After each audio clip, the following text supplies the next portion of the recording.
कुम्भन दास जी के चरित्र में ऐसी एक कथा आती है कि श्री कुम्भन दास जी बहुत अकिंचन थे। उनके घर में धन संपत्ति नहीं थी। ठाकुर जी साक्षात प्रकट होकर उनकी गोद में बैठ करके खेलते थे। एक दिन ठाकुर जी उनकी गोद में बैठे थे और श्री कुम्भन दास जी तिलक लगा रहे थे। तो कहते हैं कुम्भन दास जी के घर में आरसी भी नहीं थी, शीशा भी नहीं था। कुम्भन दास जी तिलक कैसे लगाते थे? दो उपाय थे कुम्भन दास जी के।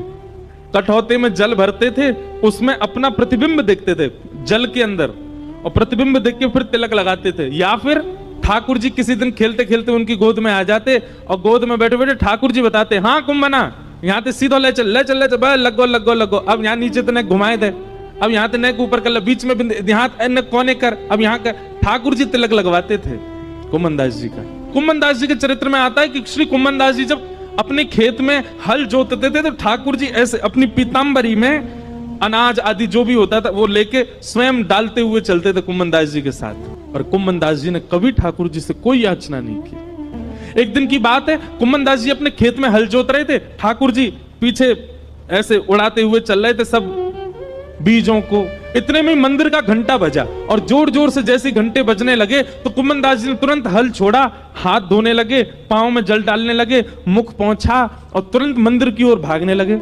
ठाकुर जी बोले, ए कुम्भना कहां जा रहा है? जय जय, दर्शन को समय है गयो, मंदिर जा रहा हूं। बोले, तू भी कुम्भना कैसो बावड़ो, मैं तेरे संग यहाँ खेत में खड़ा हूं, तेरे संग हल जुतवा रहा हूं और तू मंदिर में भाग रहा हूं मेरे दर्शन को। कुम्भन दास जी बोले, जय जय, यहाँ तो आप अपनी इच्छा से आते हो, आज आते हो, कल आओगे कि नहीं इसका कोई प्रमाण थोड़े।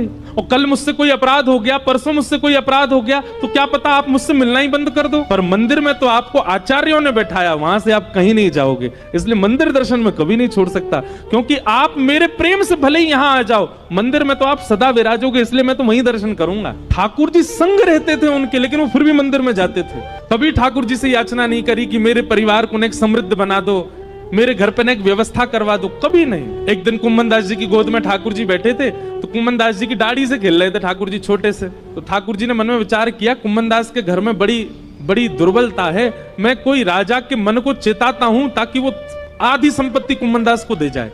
तो ठाकुर जी एक बड़े बादशाह, एक बड़े राजा के स्वप्न में गए और स्वप्न में जाकर के ठाकुर जी ने आज्ञा कर दी, बोले तेरी मनवांछित इच्छा जो तू चाह रहा है, तेरे महल में ये काम हो जाए, तेरी पत्नी के एक बालक हो जाए, सब पूर्ण हो जाएगा, लेकिन उसके लिए तुझको एक काम करना पड़ेगा। अपनी इतनी संपत्ति गिरिराज जी लेके जा और श्री गोवर्धन में कुम्भन दास जी हैं उनको जाके भेंट करके आ, संपत्ति भेंट करने से तेरे काम पूरे हो जाएंगे।